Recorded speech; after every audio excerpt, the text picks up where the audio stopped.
কেমন আছেন সবাই? আশা করি সবাই ভালো আছেন। আমি আমার পেঁপে গাছ নিয়ে আগেও একটি ভিডিও তৈরি করেছিলাম।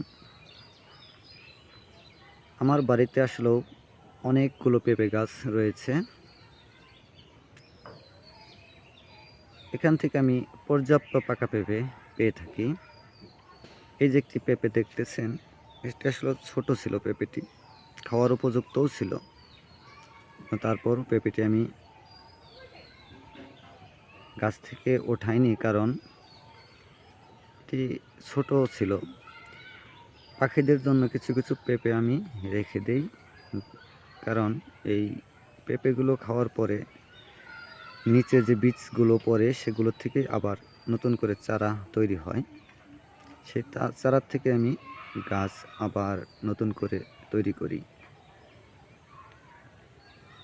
তাই এই ছোট পেঁপেগুলো আমি সাধারণত গাছ থেকে ওঠাই না, পাখির জন্যই রেখে দিই। দেখেন কি সুন্দরভাবে পাখি পেঁপেটি খেয়েছে।